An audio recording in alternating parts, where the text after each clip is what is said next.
여러분 안녕하십니까? 어제 무려 240명이 넘는 확진자가 나온 천안의 한 마을 소식 많이 놀라셨을 겁니다.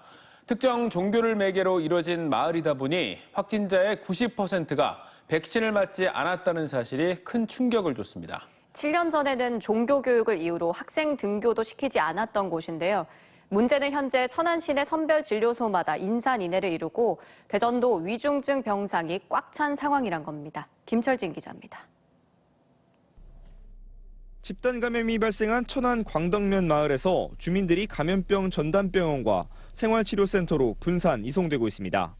종교시설을 기반으로 공동생활을 하는 이 마을에서 오늘도 확진자 45명이 추가되면서 모두 286명이 양성 판정을 받았습니다. 방역당국은 주민 427명과 외부에 거주하는 교인 등 모두 634명을 대상으로 진단검사를 진행 중으로 확진자는 더 늘어날 전망입니다.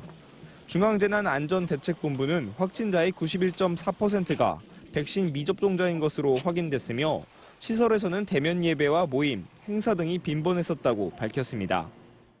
예방접종을 안 하신 분들은 특히 이러한 취약한 밀집 시설이나 혹은 밀폐된 시설에서의 활동들을 최대한 피해 주시는 게.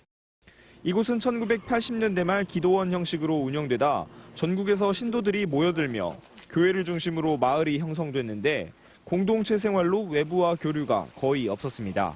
지난 2014년 자체적인 종교교육을 이유로 학생 28명을 등교시키지 않아 파문이 일기도 했습니다.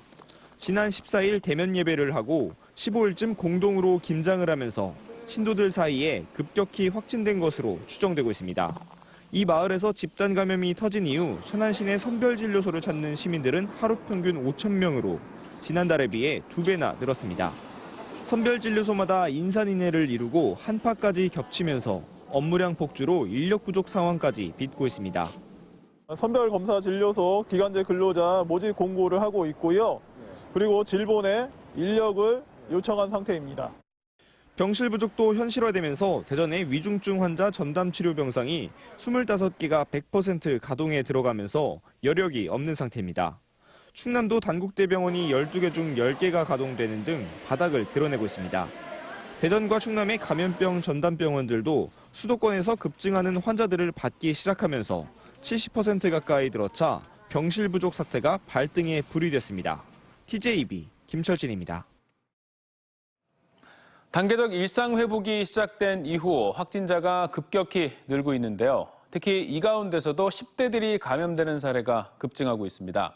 12세부터 17세까지 백신 접종이 한 달 넘게 진행 중이지만 접종률은 여전히 낮은데요. 문제는 이상 반응이 어느 정도 되느냐, 안심할 수 있겠냐는 거겠죠. 조혜영 기자입니다. 한 자릿수를 유지하며 코로나19가 소강 상태를 보이다 위드 코로나 이후 대전의 일일 평균 확진자는 45명 안팎까지 올라갔습니다. 특히 문제는 신규 환자 4명 가운데 1명, 즉 24.5%가 소아청소년이라는 겁니다. 12세부터 17세의 코로나19 백신 접종이 지난달 18일부터 시작돼 한 달 넘게 진행 중이지만 여전히 접종률은 저조합니다. 대전의 경우 10대 1차 접종률은 39.7%, 접종 완료율은 16.8%에 그치고 있고 충남도 1차 접종률은 43.3%, 접종 완료율은 16.2%입니다. 세종은 더욱 저조해 1차 접종률이 31.1%, 접종 완료율은 11.4%에 불과합니다. 특히 나이가 어릴수록 백신을 기피하는 현상이 뚜렷한데 연령별 사전 예약률을 보면 17세는 71.1%지만 연령이 낮아질수록 점점 예약률도 떨어져 12세는 18%밖에 되지 않습니다. 보건당국은 국내 고3 학생들의 접종자 대상 분석에서 감염 예방 효과가 95.8%로 매우 높게 나타난 만큼 청소년들이 접종에 적극 임해줄 것을 당부했습니다. 또 성인의 예방접종에 따른 이상 반응 신고율은 0.46%인 반면 현재까지 진행된 12세에서 17세 신고율은 0.22%로 절반 수준. 또 고3 접종 후 이상 반응 분석 결과를 보더라도 대부분은 두통, 발열, 메스꺼움 등 일반 이상 반응이었습니다. 학부모들의 우려가 많은 심근염, 심낭염은 전국적으로 15건이 보고됐지만 모두 회복됐다고 밝혔습니다. 접종 후에 뭐 이상 반응이라든가 여러 가지 정보를 확인하시고 학생들과 학부모님들의 접종에 대한 적극적인 참여를 권고드리겠습니다. 보건당국은 저조한 접종률을 올리기 위해 다음 달 31일까지 추가 예약을 진행해 접종 기회를 한 번 더 주는 한편 청소년에게도 방역 패스를 적용할지 검토하고 있습니다. 또 노래방과 PC방 등 청소년들의 방문이 잦은 업소에 대해 방역수칙 위반 단속 등을 더욱 철저히 실시한다는 계획입니다. TJB 조여원입니다. 유령 법인 명의로 대포 통장을 만들어 보이스피싱 조직 등의 판매, 유통에 무려 7조 원의 피해를 유발한 일당이 경찰에 검거됐습니다. 대형경찰청 강력범죄수사대는 지인들을 모집해 법인 계좌로 대포 통장 1000여 개를 만든 뒤 국내외 보이스피싱과 사이버 도박 등 범죄 조직에 판매해 2년에 걸쳐 100억 원 상당의 수익을 거둔 조직원 117명을 검거하고 총책 송모 씨 등 13명을 구속했습니다. 이들은 통장 명의자에게 매달 80만 원씩 주고 매입자에게는 관리비 명목으로 월 180만 원씩 받아 계좌당 100만 원씩 챙겼습니다. 일단 가운데는 월 1000만 원 이상 억대 수입을 올린 경우도 있었고 조직원이 검거되면 변호사 비용과 벌금을 대납해 주는 등 조직원 관리와 함께 붙잡히지 않게 해달라며 구판을 벌이기도 했습니다. 충남 소방본부가 수중 원격 로봇을 구입하면서 1억 원가량의 장비를 2억 7천만 원에 구매하는 등 조직적인 입찰 비리를 저질렀다며 소방공무원 노조가 기자회견을 열었습니다. 소방노조 측은 소방주무부서에서 작성해야 할 입찰 장비 규격서를 납품업체가 대신 작성해 준 것으로 파악됐고 규격심의위원회를 개최하지 않고도 실제 한 것처럼 허위로 꾸몄다며 경찰 수사와 소방본부 측에 전수조사를 요구했습니다. 이에 대해 충남소방본부 측은 해당 장비는 조달청을 통해 입찰해 2억 3천만 원에 구매했고 타 지자체와 비교해 비싸게 구매하지 않았으며 규격서를 업체에서 작성하는 것은 말도 안 되는 얘기라고 반박했습니다. 요즘 개발이 한창인 아산에서 도시개발 사업지구마다 말도 많고 탈도 많습니다. 아산의 한 대단위 도시개발 사업 과정에서 조합장의 뇌물과 횡령 의혹이 불거졌는데요. 조합장이 시행사를 중복 선정하면서 새로운 시행사로부터 거액의 뇌물을 받았다는 건데 고소 고발로 이어지면서 장기간 수사가 불가피한 상황. 애꿎은 주민들만 손해를 보게 됐습니다. 김진석 기자의 단독 보도입니다. 5천여 세대가 들어설 아산시 배방읍 갈매리 1원 58만 제곱미터의 배방 갈매지구 도시개발 사업 예정지입니다. 최근 도시개발조합에서 뇌물과 횡령 등 조합장 개인 비리 의혹이 불거졌습니다. A법인을 시행대행사로 선정하고 최근 실시계획고시로 급물살을 타던 중 배방 갈매지구 조합장 강모 씨가 제3자와 중복으로 시행 대행 계약을 체결했다는 겁니다. A법인은 별다른 과실이 없는데도 조합장 강 씨가 일방적으로 대행권을 박탈했다며 반발하고 있습니다.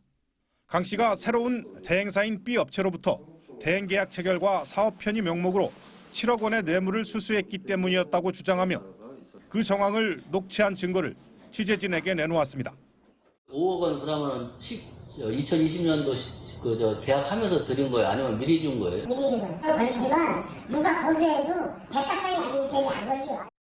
또한 조합 법인 계좌 사업비를 개인 채무 변제에 사용하는 등 약 8억 원을 횡령한 정황도 파악하고 검찰에 뇌물과 횡령 혐의 등으로 고소했다고 밝혔습니다. 조합 사업비를 개인 채무 변제 용도로 사용해왔고 지불할 필요가 없는 자금을 지급하고 돌려받는 방식으로 조합비를 횡령하였습니다. 이러한 상황에서 새로운 대행사인 B업체는 지난달 시행대행권을 또 다른 제3의 업체에 수십억 원에 매각한 사실도 알려졌습니다. 이에 대해 조합장 강모 씨는 대행사 교체는 해지 공문을 보내는 등 정식 절차를 거쳤고 시행사로부터 금품을 수수하거나 횡령한 사실도 없다고 주장합니다. 2015년부터 조합비 없이 개발 사업을 추진하다 보니 이곳저곳에서 운영비를 빌린 것에 불과하다는 겁니다. 대행사에 돈 줬다는 얘기는 거짓말이고 저를 믿고 빌려주는 사람들 있잖아요. 그렇게 해서 일을 꾸려왔어요. 아직까지 이게 우리가 청산이 안 돼서 돈을 못 갖고 있는데. 배방 갈매지구에서 시행사가 무려 7차례나 바뀌는 곡절을 겪어오면서 사업 지연의 원인이 되고 있습니다. 대행권을 재매각하고 조합장의 사기 횡령 사건까지 불거지면서 배방 갈매지구 사업은 기약 없이 표류하고 있습니다. 조합원들의 부담도 눈덩이처럼 늘고 있습니다.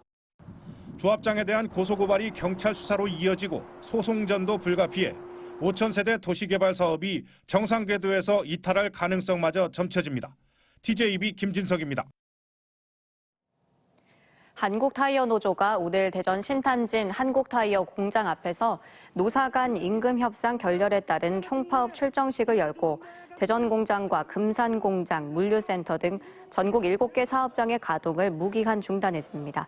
노조 측은 최근 수년간의 임금 관련 불만을 표출하며 올해 임금 10.6% 인상을 요구했지만 사측은 경영 환경 악화 등을 이유로 거부해서 노사 교섭은 평행선을 달리고 있습니다. 이번 파업에는 한국노총과 민주노총 조합원 4,200여 명이 참여했으며 파업에 들어간 대전과 금산 공장의 지난해 매출액은 2조 5천억 원입니다. 기후변화에 대응하는 세계 현장을 보도하는 기회 코너입니다. 여러분께서 보고 계시는 이 마을, 지붕 모양이 좀 특이하죠? 별명이 텔레토비 마을이라고 합니다. 20년 전 유럽에서 처음으로 에너지 자립을 시도한 영국 베드제드 마을인데요. 당시 혁신적인 설계로 화석연료의 절반을 줄였고 주민들의 라이프 스타일도 크게 달라졌습니다. 강지령 기자입니다. 영국 런던 근교의 한 주거단지. 형형색색 환풍기 모양 때문에 텔레토비 마을로 불립니다. 탄소 없는 마을의 비밀은 이 환풍기가 있는 지붕에서 시작됩니다. 환풍기는 바람 따라 회전하며 밖의 찬 공기를 실내 더운 공기와 섞어 안으로 들여보냅니다. 지붕은 태양광 판넬과 잔디로 이루어지는데 태양광은 소비 전력의 20%를 만들고 잔디는 빗물을 흡수해 지하 탱크에 보내며 물은 재활용됩니다. 또 마을 한켠에서는 목재 펠릿을 분쇄해 가스화한 자체 발전소를 운영합니다. 이 마을의 건물 외벽에는 유달리 많은 창문들이 보이고 있습니다. 자연의 빛을 그냥 받아들일 수 있기 때문에 채광 효과와 함께 단열 효과도 동시에 누릴 수 있습니다. 커다란 유리창 덕에 실내는 늘 환하고 삼중 단열재는 태양열을 가둬놔 따뜻함을 유지합니다. 200여 가구의 이 마을은 학교는 물론 상당수 주민의 일터도 한 공간에 두고 있습니다.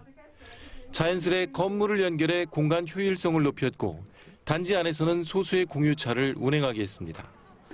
또 주민들은 먼 곳에서 이산화탄소를 배출하며 농산물을 찾는 대신 마을 자체 혹은 인근에서 생산된 것만 소비합니다.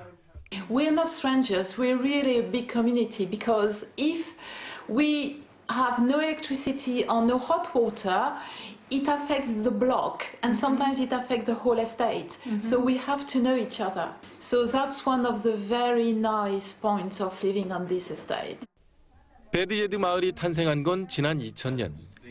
탄소 없는 마을을 꿈꿨던 한 건축가가 당시로서는 혁신적인 친환경 공법을 설계한 결과 지금은 전기와 수도 등의 절반가량을 화석연료에 의존 없이 자체 조달하고 있습니다. There is a philosophy of development. It's a new subject. It doesn't exist before now. Carbon philosophy. 물론 20여 년이 지난 만큼 현재의 높은 기술 수준에는 못 미치지만 그 기간 동안 주민들의 라이프 스타일은 친환경으로 변했습니다. 에너지 자립을 시도하는 홍성죽도 등 충남의 현장에서 베드제드의 사례가 좋은 본보기가 되고 있습니다. TJB 강진원입니다. 1991년 개발 계획이 나온 이후 30년 동안 공모에 나섰지만 모두 4차례 무산됐던 안면도 관광지 개발 예정지 3개 지구에 대한 신규 개발 사업자 공모 결과 3개 기업이 지구별 중복 개발을 신청했습니다. 충남도는 3개 기업의 사업 제안서를 평가해 올해 안에 우선 협상 대상자를 선정할 계획이며 우선 협상 대상자는 특수 목적 법인을 설립한 뒤 내년 5월 충남도와 실시 협약을 체결하고 본격 개발에 들어갈 예정입니다. 안면도 관광지 개발 사업은 안면도 일원 294만 제곱미터에 1조 9천억 원을 들여 2025년까지 테마파크와 콘도, 골프장을 건립하는 내용입니다. 대전시가 제15회 아동학대 예방의 날을 기념해 TJB와 대전경찰, 대전교육청, 대전시 아동보호 전문기관 등 8개 기관과 함께 민간협의체 회의를 개최했습니다. 참여기관들은 아동학대와 아동체벌에 대한 보편적 인식 개선을 위한 예방교육의 필요성과 방법 등을 논의했으며 민관이 힘을 합쳐 아동이 살기 좋은 대전을 만들어야 한다는 점에 공감대를 형성했습니다. 어제 저녁 6시 50분쯤 공주시 천안 논산고속도로 천안 방향 2인 휴게소 인근에서 60대 A씨가 몰던 2.5톤 화물차가 앞서가던 20톤 화물차를 들이받았습니다. 이 사고로 2.5톤 화물차 운전자 A씨가 숨졌으며 경찰은 블랙박스와 CCTV 분석 등을 토대로 정확한 사고 경위를 조사하고 있습니다.